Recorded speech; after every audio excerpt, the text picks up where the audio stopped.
یہ ZBC کی Urdu service ہے. پیش خدمت ہے حالات حاضرہ کا پروگرام سیربین. یہ پروگرام ہر روز رات 8 بجے ہمارے YouTube چینل پر پیش کیا جاتا ہے.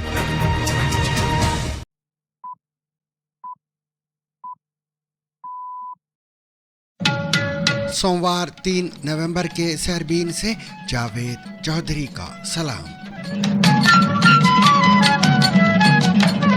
افغانستان میں 6.3 شدت کا زلزلہ، 20 افراد جاں بحق، سینکڑوں زخمی.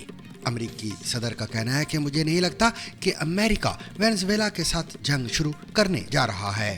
There are reports that you are considering strikes within Venezuela. Is that true? No.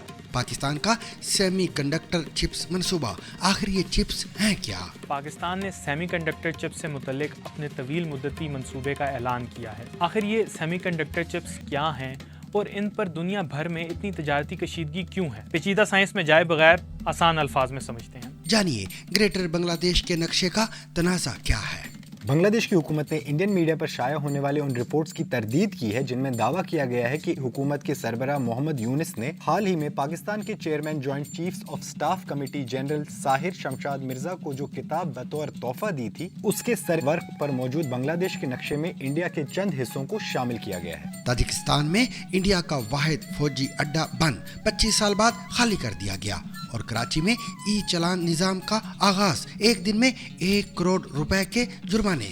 ای چالان کے لانچنگ کے پہلے روز ہی تقریباً 1 کروڑ روپے سے زائد رقم کے چالان جاری کیے گئے، یعنی اوور اسپیڈنگ، سیٹ بیلٹ نہ لگانا، سیاہ شیشے لگانا اور ون وے کی خلاف ورزی شامل تھا. انڈین خواتین ٹیم کی تاریخی ورلڈ کپ فتح، جے شاہ کے پاؤں چھونے کا واقعہ اور ایشیا کپ ٹرافی کا کھیلا.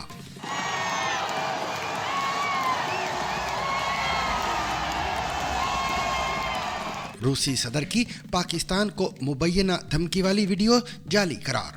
پاکستان افغانستان کے خلاف کسی بھی طرح کی جارحیت سے باز رہے. اب اگر افغانستان پر حملہ ہوا تو جواب صرف کابل سے نہیں ملے گا. افغان طالبان کی مکمل حمایت اور کسی بھی بیرونی خطرے سے نمٹنے کے لیے مدد فراہم کرنے کا عزم. روسی صدر سے منسوب ان دھمکی آمیز بیانات کی حقیقت کیا ہے؟ اس کے علاوہ دیگر خبریں بھی آج کے سیربین میں شامل رہیں گی، مگر ہمیشہ کی طرح پہلے اہم عالمی خبروں کا خلاصہ.